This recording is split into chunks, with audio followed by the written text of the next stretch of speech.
दोस्तों, आज के इस वीडियो के अंदर हम आप सभी के साथ में अपनी क्लास 8 साइंस सब्जेक्ट के चैप्टर नंबर 17 को डिस्कस करने वाले हैं, जो कि है stars and the solar system. कि भाई जो आपके स्टार्स होते हैं और आपका सोलर सिस्टम रहता है, इनका क्या सीन रहता है। तो चलो माय फ्रेंड्स फटाफट से डिस्कस करते हैं। तो यहाँ पे सबसे पहले हमारे पास टॉपिक आता है Paheli and Boojho visited their grand parents village during this summer break. कि भाई आपके जो स्टार्स और जो उनका सोलर सिस्टम रहता है उसको हम सबसे पहले समझते हैं। तो यहाँ पे बताता है कि जो पहेली होती है और बोजो होती है, दोनों अपने ग्रैंड पेरेंट्स के गांव में जाते हैं। और वहाँ पे जाके वो कब जाते हैं? वो जाते हैं गर्मियों की छुट्टियों में। After dinner they went on to the roof of the house. It was a clear cloudless night. अब यहाँ पे जब वो माय फ्रेंड्स खाना खाने के बाद छत पे जाते हैं ऊपर, तो वो देखते हैं कि भाई यहाँ पे आसमान के अंदर कोई बादल नहीं है, बिल्कुल साफ आसमान वहाँ का है। They were surprised to see a large number of bright stars in the sky। और वो इस बात को देख के बहुत चौंक जाते हैं कि भाई आसमान के अंदर बहुत सारे सितारे यहाँ पे चमक रहे हैं। They had never seen such a beautiful scene in their city। और ऐसा कोई उन्होंने ब्यूटीफुल सीन कभी भी अपने शहर के अंदर पहले नहीं देखा था।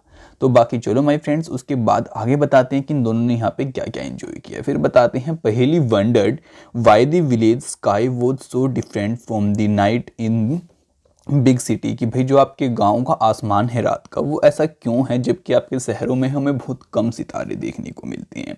हर grandfather explain that due to bright light smoke and dust the sky in the city big cities is rarely clear. अब माय फ्रेंड्स यहाँ पे बताते हैं, उसका जो दादा होता है कि भाई शहरों के अंदर एक तो बहुत तेज़ रोशनियाँ होती हैं लाइटों की, साथ में बहुत धुआं भी होता है, बहुत सारी डस्ट होती है, जो कि आपका आसमान होता है वो कभी क्लियर अच्छे से हो ही नहीं पाता। इसलिए हमें जो सितारे होते हैं बहुत कम दिखाई देती हैं। फिर कहते हैं he also identified some object seen in the next night sky and told stories associated with them. तो उनका जो ग्रैंडफादर होता है उन्होंने कुछ स्टार के पैटर्न्स भी दिखाते हैं और फिर कहते हैं उनके जो उनसे जो जुड़ी हुई कहानियाँ होती है ना, फिर उनको वो भी सुनाता है। फिर कहते हैं night sky watching can be a fascinating experience at a place where there are no bright lights and the atmosphere is clear. और यहाँ पे बताता है कि भाई चमकते हुए सितारों को रात में देखने का अलग ही मजा आता है, जहाँ पे जो आपका आसमान बिल्कुल साफ हो और मतलब कि कोई डस्ट वगैरह या फिर कोई ब्राइट लाइट ना हो। फिर बताता है look at the sky on a dark clear night you see the entire sky डोटेड with the countless stars. अब माय फ्रेंड्स यहाँ पे बताता है कि भाई जब आपका स्काई बिल्कुल पूरा जो आसमान आपका क्लियर हो, तो आप आसमान की तरफ में देखना, आपको बहुत सारे टिमटिमाते हुए तारे दिखाई देंगे। Some bright and some not so bright. अब यहाँ पे बता रहा है कि उनमें से कुछ तारे आपके ज़्यादा चमकदार होंगे, कुछ ज़्यादा चमकदार नहीं होंगे। फिर कहते हैं observe them carefully do all of them appear to twinkle. और फिर आप उन सभी को ध्यान से देखना कि आपको सारे के सारे सितारे चमकते हुए दिखाई देते हैं या फिर नहीं देते हैं। Do you find any star like object which does not twinkle. और माई फ्रेंड्स, क्या आपको यहाँ पे कोई स्टार लाइक ऑब्जेक्ट दूसरा भी दिखाई देता है कि जो आपका मतलब कि ट्विंकल नहीं करता, जैसे कि आपके सितारे करते हैं, चमकते हैं। तो ऐसे आपको क्या कोई और भी चीज़ वहाँ पे आसमान के अंदर दिखाई देती है जो कि नहीं चमकती है, ऐसे जैसे कि आपके सितारे चमकते हैं। फिर कहते हैं the objects which do not twinkle are planets. और माई फ्रेंड्स, जो आपके वो ऑब्जेक्ट्स होते हैं ना जो कि आपके ट्विंकल नहीं करते, वो सभी होते हैं आपके प्लैनेट्स। ठीक है। फिर कहते हैं the moon is the brightest object in the night sky. और रात के टाइम पे जो आपका चंद्रमा होता है वो सबसे ज़्यादा ब्राइटेस्ट ऑब्जेक्ट होता है। फिर कहते हैं the stars the planets the moon and many other objects in the sky are called celestial bodies. और माय फ्रेंड्स, जो आपके आसमान में सारी चीज़ें होती हैं, आपका चंद्रमा हो गया, सितारे हो गए, और भी जो सारी चीज़ें आपके आसमान में होती हैं रात के टाइम पे और वैसे भी दिन के टाइम में भी, उन सभी को हम बोल देते हैं सेलेस्टियल बॉडीज। फिर कहते हैं the study of celestial objects and the associated phenomena is called the astronomy. और माय फ्रेंड्स, जो आपके सेलेस्टियल ऑब्जेक्ट्स होते हैं, जैसे कि आपके सितारे हो गए, चंद्रमा हो गया और प्लैनेट्स हो गए, इनकी माय फ्रेंड्स जो हम स्टडी करते हैं, उस स्टडी करने को हम यहाँ पे क्या बोल देते हैं? एस्ट्रोनॉमी। फिर कहते हैं in ancient India our ancestor performed methodical observation of sky. अब माय फ्रेंड्स, जो हमारा एंशिएंट यानी कि पुराना टाइम था, तो जो हमारे पूर्वज थे वो क्या करते थे? कुछ मेथोडोडिकल ऑब्जर्वेशंस यहाँ पे करते थे स्काई की, आसमान की। Their knowledge of astronomy was highly advance for their time. Passage of the sun, stars, moon and planets in the sky help them to devise calendars and the almanacs These were often used by people in their day-to-day conduct and better understanding of climate and the rainfall pattern. For timely showing choice of crops, fixing the dates of season and the festival, let us also make some observation of the celestial objects and learn about them. अब my friends बताता है कि जो हमारे पूर्वज थे इन तारों को देख के ही और जो हमारे सूरज की डायरेक्शन होती है, चंद्रमा की डायरेक्शन होती है, उन सभी को देख के कैलेंडर का अंदाजा लगा लेते थे, क्योंकि यार उस टाइम पे आपका जो कैलेंडर वगैरह था वो नहीं होता था और वो इसको अलार्म की तरह भी यूज़ करते थे। वो आपके अपने दिन में जो भी काम करते थे वो इन्हीं के बेस पे करते थे कि भाई अब हमारा सूरज यहाँ तक आ चुका है तो दिन इतना ढल चुका है। उसके बाद माय फ्रेंड्स वो इन्हीं को देख के पता लगाते थे कि भाई हमें अब की बार कौन सी फसल बोनी चाहिए, कौन सी फसल नहीं बोनी चाहिए। वो और भी बहुत सारी चीज़ें कि आपके भाई यहाँ का जो वातावरण है वो कैसा रहेगा, बारिश होगी या नहीं होगी, इन सभी का अनुमान वो इनके जरिए माय फ्रेंड्स यहाँ पे लगा लेते थे। बाकी अगर आपको इसके बारे में ज़्यादा जानना है तो आप किसी पुराने इंसान को पकड़ो, आपका जो दादाजी भी हो सकते हैं, तो आप उनसे बात करो, अपनी दादी जी से बात करो, वो आपको इसके बारे में ज़्यादा कहानियाँ यहाँ पे बता पाएंगे, ठीक है। बाकी चलो माय फ्रेंड्स हम स्टडी करते हैं अब मून के बारे में और इसके लिए हमारे पास गिवन है एक्टिविटी 17.1। सो यहाँ पे कहते हैं observe the moon continuously for several nights, कि आप एक काम करो भाई, मतलब कि ना आप 3-4 दिन या फिर 5-6 दिन मून को लगातार देखो हर रात, preferably from one full moon to the next. और बाकी आप कोशिश करना कि आप एक फुल मून से नेक्स्ट फुल मून तक उसको देख पाओ तो बहुत अच्छी बात है।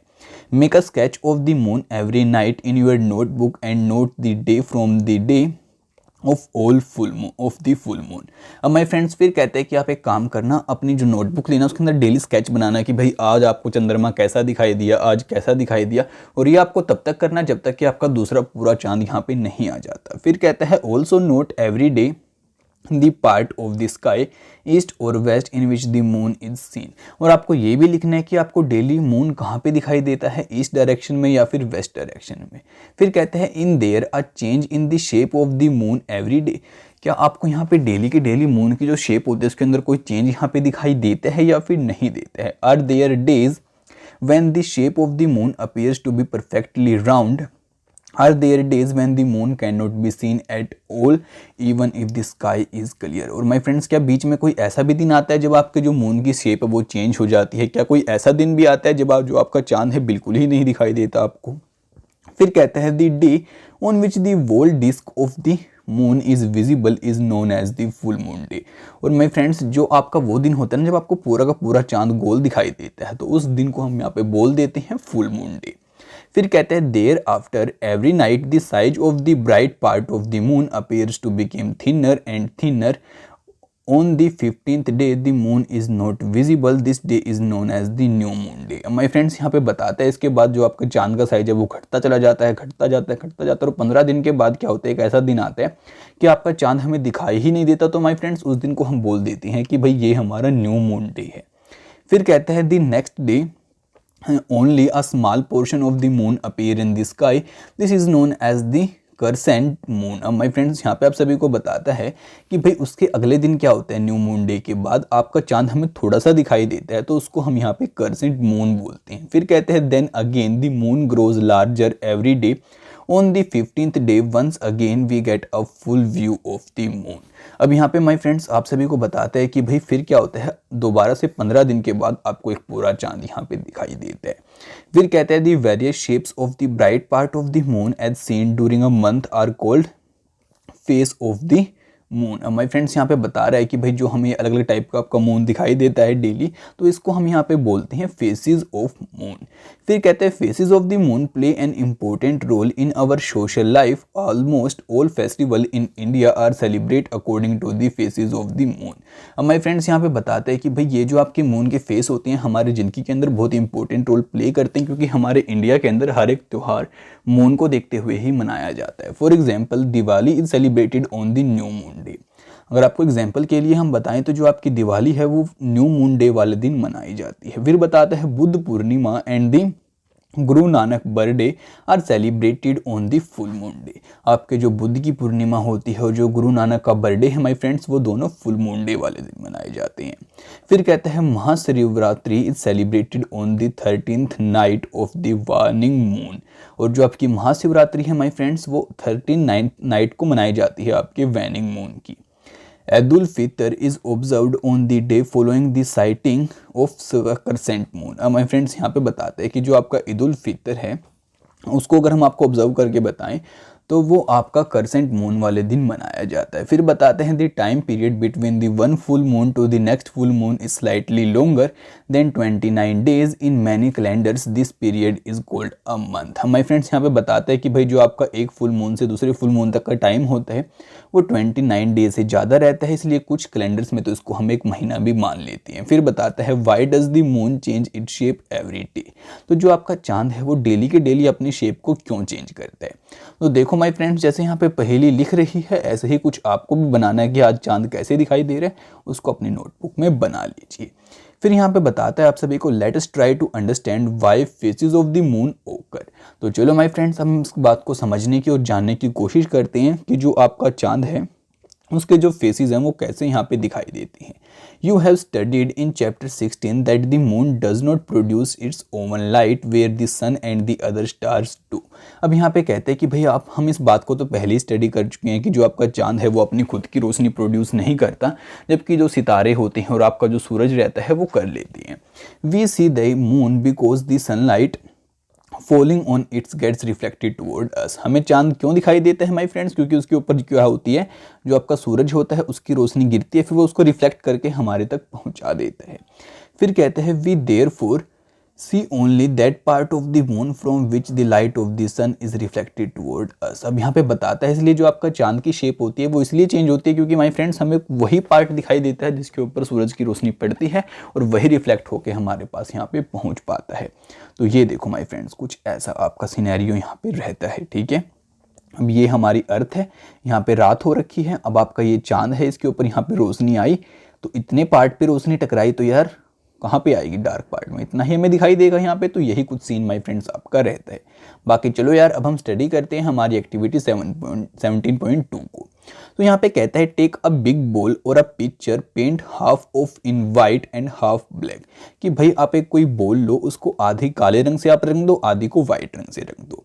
फिर कहता है go out into the playground with 2 of your friends, draw a circle of radius about 2 metre on the ground.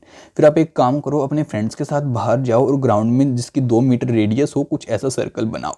Divide the circle into the 8 equal parts as shown in the figure 17.4। फिर आपको क्या करना है, उस circle को कुछ parts के अंदर डिवाइड करना है। फिर कहते हैं stand at the centre of the circle, ask your friend to hold the ball at different point of the circle, ask her to keep the white portion of the ball always toward the सन।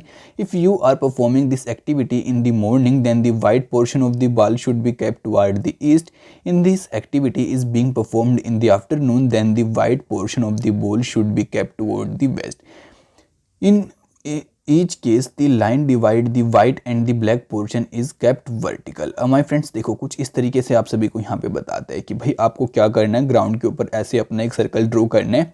फिर आपको एक बाल लेनी है my friends, जिसको आपको divide कर देना है, व्हाइट और ब्लैक से पेंट कर दिया। उसके बाद जो आपका व्हाइट वाला पोर्शन है आपको हरदम सूरज की तरफ रखना है। अगर आप इसको सुबह कर रहे हो तो आपको इसको ईस्ट की तरफ रखना है, अगर आप शाम को कर रहे हो तो आपको इसको वेस्ट की तरफ रखना है। ठीक है, फिर आप सभी को आगे बताता है standing at the centre of the circle observe the visible white portion of the black while your friend stands at the point on the circle marked earlier. Draw the shape of the white portion as you see it. Compare your drawing with the different phase of the moon as shown in। फिर my friends आपको क्या करना है, centre circle के बीच में खड़ा होके उसको ऑब्जर्व करना है और देखना है कि आपको यहाँ पे क्या कुछ सीन दिखाई देता है। जो भी आपको दिखाई देता है माय फ्रेंड्स उस सर्कल के बीच में खड़ा होकर, तो आपको उसको ऑब्जर्व करना है और बनाना है कि क्या कुछ आपको यहाँ पे दिखाई देता है। क्या उसका जो सीन है आपको ऐसे मून की तरह ही दिखाई देता है। तो देखो माय फ्रेंड्स, कुछ इस तरीके से आपको करना है। अब ये मानो आपका फ्रेंड बीच में खड़ा हो गया, आपको बाहर की साइड ऐसे खड़ा होना है, इसको पकड़ना है बॉल को, एक तरफ से व्हाइट एक तरफ से ब्लैक है, तो ब्लैक को अपनी तरफ और इस व्हाइट को रखना है सूरज की तरफ में। ठीक है, और आपके फ्रेंड को भी ये व्हाइट पोर्शन ही दिखना चाहिए। तो कुछ इस तरीके का माय फ्रेंड्स आपको सीन दिखाई देगा और फिर आपको समझ में आएगा कि भाई जो आपका चांद है कैसे यहाँ पे सीन उसके साथ में होता है। तो ये देखो हमारी अर्थ है, ये हमारे इसके जो गर्दे को आपका ये जो होता है माय फ्रेंड्स, आपका जो ये मून ये घूमता है और यहाँ पे होता है आपका सूरज, तो जो रिफ्लेक्ट होता है वो हमें दिखाई देता है। अब कुछ सीन आपको मे भी यहाँ पे समझ में आना स्टार्ट हुआ होगा यहाँ से। तो उसके बाद कहते हैं remember that the moon revolves around the earth along with the moon revolves around the sun. अब यहाँ पे आप सभी को बता रहे हैं कि आपको इस बात का भी यहाँ पे ये ध्यान होना चाहिए कि जो आपकी अर्थ है ये तो सूरज के आपके चारों तरफ घूमती भी है और अपनी एक जगह पे भी घूमती है। उसके साथ में माय फ्रेंड्स जो मून है वो भी उसके साइड में ऐसे घूमता है और फिर वो दोनों साथ में मिलकर ही यहाँ पे सन का चक्कर कंप्लीट करते हैं। फिर कहते हैं can you now guess the relative positions of the sun, the moon and the earth on the day of the full moon. क्या माय फ्रेंड्स अब आप कोई पोजीशन ऐसी गेस कर सकते हैं कि जब आपका फुल मून आता है तो क्या पोजीशन होती होगी आपके अर्थ, मून और सन की। फिर यहाँ पे कहते हैं and on the day the new moon sketch these positions in your notebook in which part of the sky would you look for the full moon.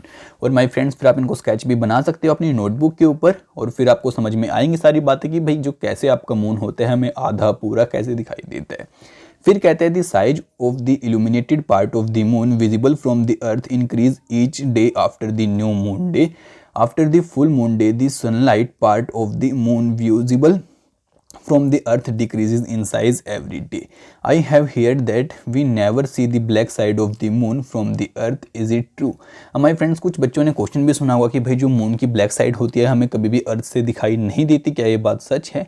तो यार आप सोच सकते हो इसके बारे में, आपने इतनी कुछ एक्टिविटी अभी करी हैं मेरे साथ में मिलके, उसके साथ में माय फ्रेंड्स आपने बहुत सारी बातें सीखी कि भाई आपका जो बॉल होगी वो आपको कैसे दिखाई देगी, जो आपका सन है उसके साथ में आपकी जो अर्थ रोटेट करती है, अर्थ के साथ में आपका जो मून है वो भी रोटेट करता है। तो क्या कुछ सिनेरियो आपका यहाँ पे रहता होगा। बाकी चलो फिर भी यार हम डिस्कस कर लेते हैं यहाँ पे एक्टिविटी 17.3। तो यहाँ पे कहते हैं draw a circle of about 1 metre diameter on the ground, कि भाई जिस सर्कल का 1 मीटर का डायामीटर हो आप उसको ग्राउंड के ऊपर बनाइए, यानी कि 500 मीटर के आसपास उसकी यहाँ पे रेडियस होनी चाहिए। फिर यहाँ पे कहते हैं ask one of your friends to stand at the centre of the circle. You revolve around your friend in such a manner that your face always remain toward him. Can your friend see your back? How many rotations did you complete in one revolution? The moon revolves around the earth in a similar manner. The moon completes one rotations on its axis as it completes the revolution around the earth. अब my friends basically आप सभी को यहाँ पे क्या बात समझाना चाह रहा है, चलो मैं उसको आपको समझाता हूँ। यहाँ पे कहते हैं कि भाई आप एक सर्कल बनाइए, ऐसे ग्राउंड पे बना लिया सर हमने। अब यहाँ पे बीच में अपने फ्रेंड को खड़ा कीजिए, ये लो खड़ा कर दिया। उसके बाद यहाँ पे माय फ्रेंड्स आप खड़े होइए और आपका जो फेस है अपने फ्रेंड की तरफ में रखिए, उसको बोलिए कि वो अपना फेस आपकी तरफ करे। और फिर क्या करना है माय फ्रेंड्स, आपको ऐसे घूमते जाना है, आपके फ्रेंड को भी ऐसे घूमना है। और याद रखना माय फ्रेंड्स आप दोनों का फेस एक दूसरे की तरफ ऐसे ही होना चाहिए। तो क्या जो आपका फ्रेंड है आपका बैक साइड देख पाएगा? तो जी नहीं देख पाएगा। तो ऐसा ही कुछ सीन माय फ्रेंड्स आपका जो मून होता है और जो आपकी अर्थ होती है इन दोनों के साथ में होता है, ठीक है। तो बाकी आप एक्टिविटी करोगे खुद से प्रैक्टिकल तो आप ज़्यादा समझ पाओगे। तो बाकी यार चलो हम डिस्कस करते हैं द मून्स सरफेस को।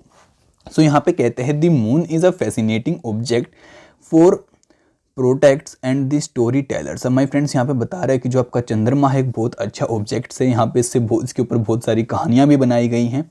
फिर कहते हैं but when astronauts landed on the moon they found that the moon surface is dusty and barren. और जब यहाँ पे एस्ट्रोनॉट्स जो जाते हैं ना माय फ्रेंड्स अंतरिक्ष में, वो यहाँ पे पहुंचे तो उन्होंने जाके देखा कि भाई जो आपकी मून की सरफेस है उसके ऊपर बहुत सारी डस्ट भी है, या आपकी बंजर मतलब भूमि इसको वो कह सकती हैं। फिर कहते हैं there are many craters of different size, और इसके ऊपर डिफरेंट साइज के आपके बहुत सारे कार्टर भी देखने को मिले। फिर कहते हैं it also has a large number of steep and the high mountains.